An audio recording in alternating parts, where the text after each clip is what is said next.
Welcome back to Extra Holiday Games. I'm Extra Holiday, and we're getting out of town again because we need to go to go to this palace, this next palace that we must conquer. I don't know. I don't think conquer is the right word. We're like taking it back for beginning, I guess. So, Dodongo. Excuse. Hold on. It didn't shoot anything. It stood up and was like, hey, I might shoot something. And then it didn't. Nice fake out, Dodongo. You really got me. Alright. So I want to cut over to the forest as soon as possible because forest encounters are easier in this area. Because I can just, whoop. Ow. Now imagine how much damage I would have taken if it wasn't a forest encounter. Ooh, fairy. I'll take fairy. You know, I kind of wish it worked the other way around too, where I had a spell that gave me mana for life. That way I could pull the same trick and, you know, have, whenever I grab a fairy, I could just, whoops, that was the wrong spell. It's probably fine though. Whenever I grab life or grab a fairy, I could just fill up my mana as well. That would be neat. But sadly, 'tis not the case. Ooh, oh, hold on. Oh, I'm not missing any life, so I can't really. I mean, I guess I could use jump. But yeah, I wanted to make full use of that mana I just picked up. The magic. They don't call it mana in this game. They call it magic. There's like a million different things to call like the actual resource that magic uses. Sometimes they just call it magic. Sometimes they call it mana. Sometimes it's called mana points. Sometimes it's magica. Or, you know, you might pronounce it mana if you're weird. Weirdos. Anyway. In D&D, they're called spell slots. Actually, I don't know what the actual in-lore term for the quantifiable part of magic is. Right, like how much magic is there. I don't know that they've ever said in any of the books I've read. And I've read quite a few D&D books by this point. Yeah. Specifically the rule books, not the novels or anything. Not that I, you know, not that I dislike novels. Actually, I'm not that huge on them, but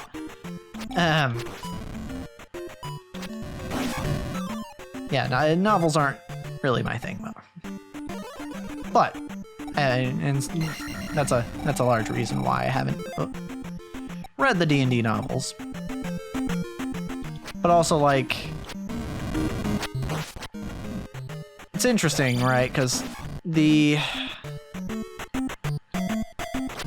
I don't know how I feel about official D&D lore, because I mean, it's good that it's there, obviously, because not everyone wants to make their own world, and you know, having a world that's already set up with, you know, lore and deities and all the towns and stuff, that's great. That's fantastic. And in fact, absolutely nothing wrong with using the official D&D lore. But might as well shield and jump while I'm at it. Cool. Oh. Ow. Well, good thing I shielded. But I don't know. I'm just something about the official D&D lore is just, I don't know. I guess the thing is, it's definitely not what I like most about D&D, which is that it feels, it's weird to say this because like D&D is like the quintessential fantasy thing, aside from, you know, the Tolkien books and the actual Middle Ages. Ow, why did I duck there?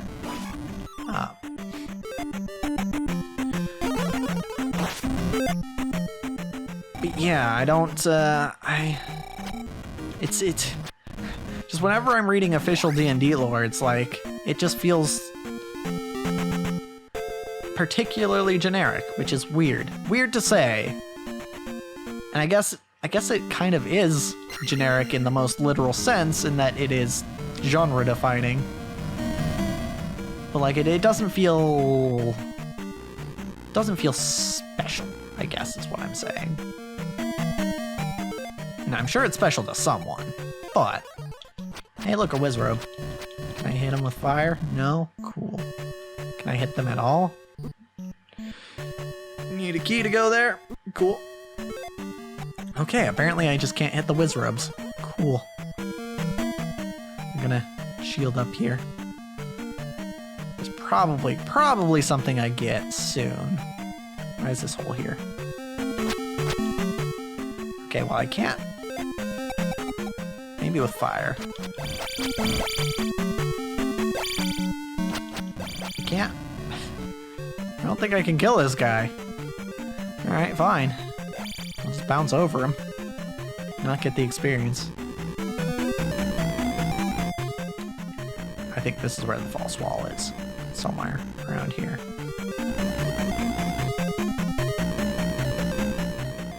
I want to say it's on the left, but I don't know that that's correct.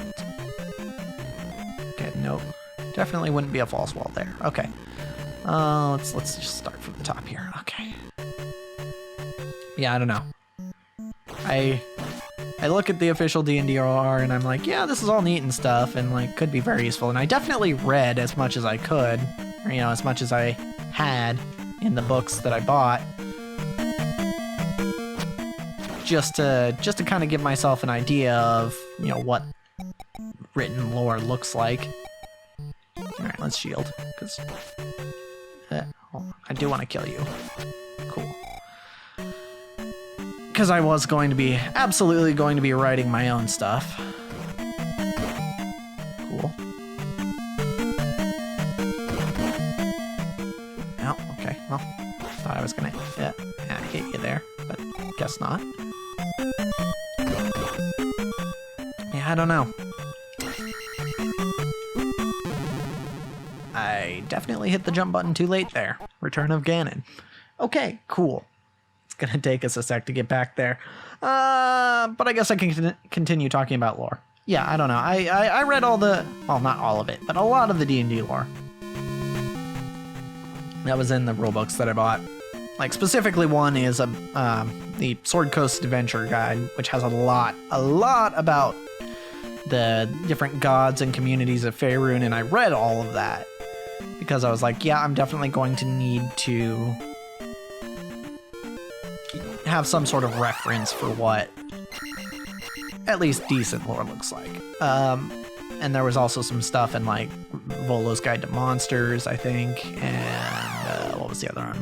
Mordenkainen's Tome of Foes, that one too.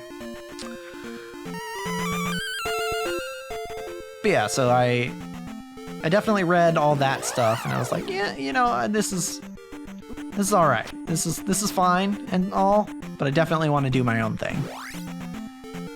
Cause I don't know, it just feels good, man. It feels good to be like, yep, I made this, I am, and it's not to say that like everything I've written is particularly original. And honestly, I still have a lot more to write, and I can't promise that everything else that I write will be original. But just coming up, just trying to come up with things on my own is one of my favorite things to do. And it's something I really enjoy. So I try to do it as much as I can stand to do. Okay. Did it again. He stood up and was like, yeah? Think I'm gonna shoot at you? Nah, not this time. Nah. There's a whole lot of lore that has not been revealed, and honestly may never be revealed, in Auralia, because just the people never really, the party hasn't really run into it yet, so, you know. There's a good chance, you know, they will soon, you know. There's definitely stuff that's going to happen that will tie into the lore, so they'll probably learn a bit that way, but they haven't gotten there yet. Right now, they're just kind of moseying about in the everyday, you know, oh man, our town needs lumber because, you know, a giant monster destroyed our brothel. Which was actually kind of part of the party's fault, because, you know, they decided to confront the guy who turned into the monster in the brothel, as opposed to, you know, maybe trying to get him alone or something.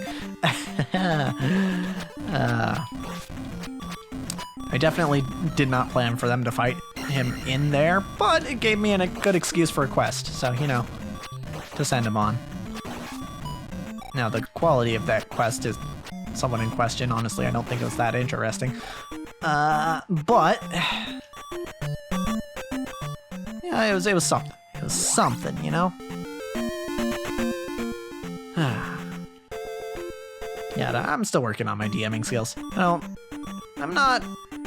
Like, I am somewhat proud of the stuff I've done so far, but, like, not super proud. Like, I feel like I still got a ways to go when it comes to DMing. And the problem with that is that, I don't know if I really want to say this, but, I almost kind of feel like I'm burning out a little bit.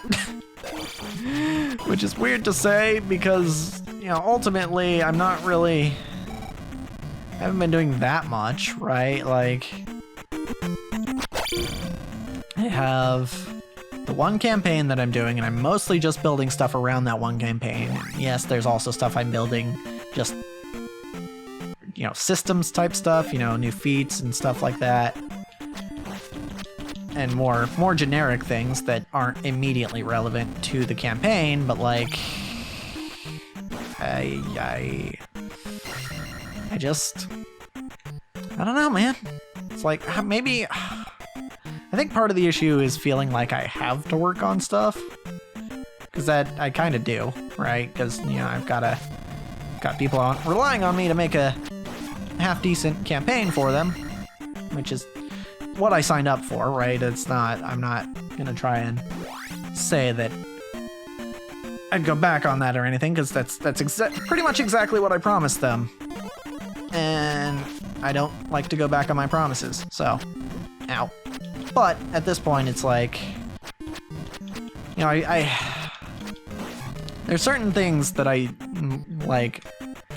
have to work on this. I don't necessarily want to work on this, but I need to for the next session, basically. That's not really... It's generally not how I like to work. I mean, I don't think anyone really likes to work like that, but... It's... I don't know, man. I don't know. It's awkward. Right, the most vital stuff isn't necessarily the stuff that I want to work on a lot of the time. And a lot of the time, it's not like I don't want to work on them because it's not fun. It's I don't want to work on them because it's a lot of work. Like, one of the things that I put off a lot is making maps. Because that definitely takes a lot of effort and a lot of decision making, and I don't always have the energy to do it, but it's the way we're playing, it's pretty much necessary. Like, yes, I could switch things over to Theater of the Mind, but at this point I've kind of set an expectation that there's gonna be maps for everything, so... Oh my god, I barely made that. Ow.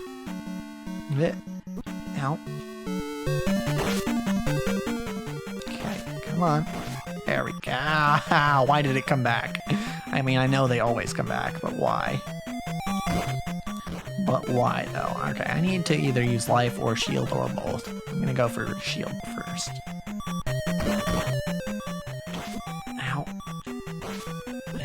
Oh, that's death. I wasn't watching my health. If I was, I would have used life, but no. Yeah, making maps. Making maps is tough. It's tough, right?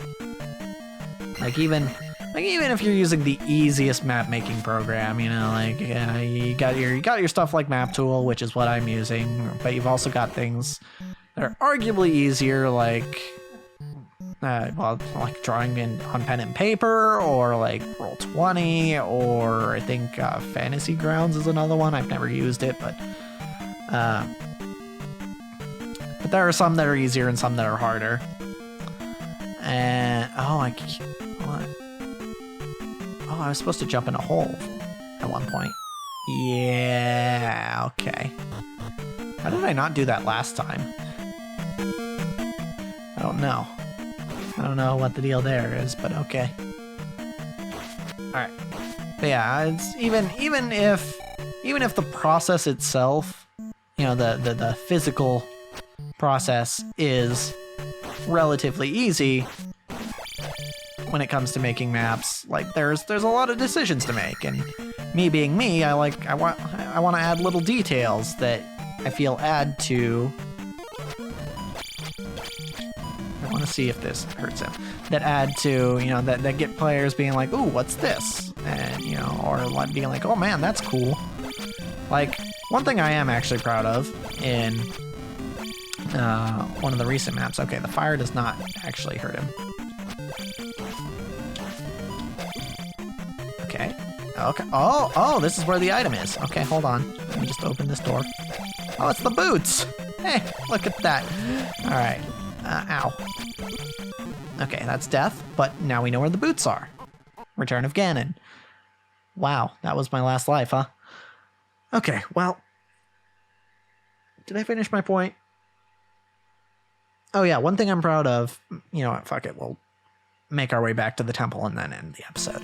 But one thing I'm proud of that I have done recently for D&D is in the town of Flora Lorette, the town that the party is currently just departing from, there is, and this is something I feel that is one of those things that was like, yeah, this isn't absolutely necessary for me to do, but I think it will add a lot.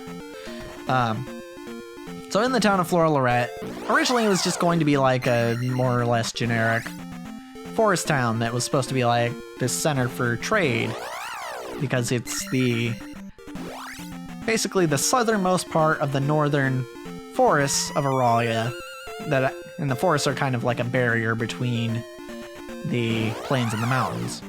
So it's a nice central location for trade, which was kind of the main inspiration for the town. It's not much of an inspiration, but that's what it was. And so when I was making it, I was like, okay, I don't remember how it came about. Oh, it's because it was actually when I was making the map. I was actually making the map, and I was placing trees down, and for whatever reason, I got this idea of like, okay, so this is a town that I guess is run by druids because it's in a forest. And I guess since it's run by druids, it should have like a, you know, variety of wildlife, or plant life at least. You know, it should be fertile in some way. It should seem like, you know, some special, especially naturous area. And so I was like, okay, well, what can I do? I can have a bunch of, you know, trees with their different colors, you know, show a lot of natural diversity, and that's pretty cool. That kind of implies this whole idea of, yeah, this is a town that is at one with nature. And so I started putting down basically every type of tree, every different color of tree I had in my assets, because I have a fairly large assets base for Map Tool that I may or may not have found from Arcadum's resources. And one of the types of trees that I have access to is cherry blossom trees, or I guess also cherry tree. I had to do some research into this because I'm not I'm not exactly sure what the difference is between a cherry blossom tree and a cherry tree. Apparently they're related, and sometimes cherry trees look like cherry blossom trees. I don't know. But I had some, it's the trees with the pink petals and that bloom pink in, a certain time of year. And I thought, wow, yeah, that's a good idea to have, because, that's not a color you would typically see in nature, but it's still a natural thing, nothing that we naturally have in our world. So it makes sense. So I was like, yeah, okay, let's put some cherry blossom trees, cherry trees, whatever. We'll call them actual cherry trees because reasons later. Yeah, I was like, okay, we're gonna put in some cherry blossom trees, and that's cool and all. And then I thought, like, I got to thinking, I was like, okay, so what do people do in this town, right? What's their, like, yes, there's trade, but like, what else is there? And, ow, dead. Okay, cool. And I thought, well, if it's a nature town, then there's probably going to be, like, a lot of nature to harvest, right? Like, if there's a bunch of different types of trees, maybe they have a bunch of different types of fruits, like cherries or plums or, apples, whatever. That makes sense, right? And so I was like, okay, yeah, that's cool. And then I guess since it's a trade town, there should probably be like a central market area. And I was like, okay, all right. And you know what? This is the epiphany I had. This is the epiphany I had that I'm actually kind of proud of. It's this idea of like, okay, so for this town, I'm kind of going for this idea of like a meeting point, potentially a contentious meeting point of nature and civilization, right? Because it's a trading town that's in the middle of nature, So I was like, okay, what if actually, I'm just now realizing that nobody who could be watching this when this episode releases would know this, because I accidentally forgot to switch the scene when we last played, so that, nobody on the internet has actually seen Flora Lorette yet. But anyway, point is, it's a town where nature and civilization meet. So, what if in this, central market area is a tree? And what if this tree is the kind of the town hall, if you will, of the town, because it's where the druids that run the town, meet and live and stuff. And of course, if you want a tree to be a building, it has to be a very big tree, right? So I'm like, okay, all right. So how big does this tree have to be? And I looked like, okay, I want this to be like, I drew it out in map tools, and I'm like, okay, so the tree is like 30, 40 feet, maybe 50 feet in diameter. That'll give room for stuff to actually happen inside of it. And that's a pretty cool idea, right? Just a tree. And I mean, it's not totally original, right? Other D&D settings have towns with trees as houses and stuff. But I went and I mapped it out, and I was like, okay, so we've got, it's roughly 30 to 50 feet in diameter around the base. So how tall does that make this tree?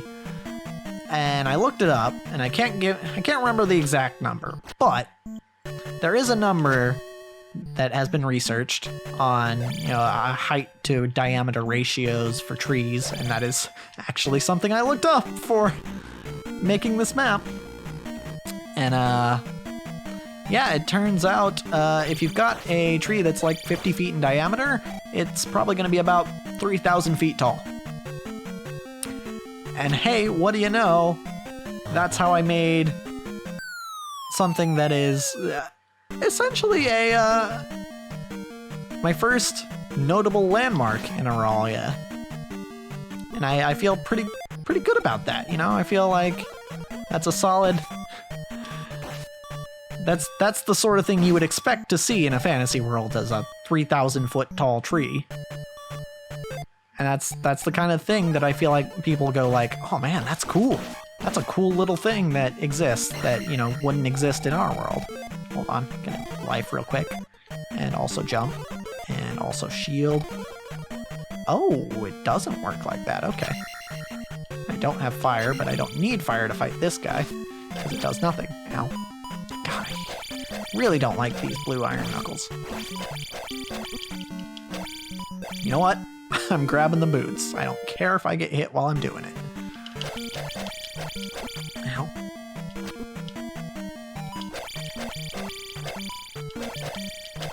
Okay, alright. Just I'll get back to the D&D talk in a second, but I just really want to kill this guy first. Ow. Just really want to focus on killing. Okay, cool. Alright, yes. So yeah, I made a tree, and I'm proud of it. That's the TLDR. And maybe, just maybe, there'll be another TLDR. Okay. Did not expect to fall there, but okay, alright, cool. Next time. But as for this episode, that's a wrap.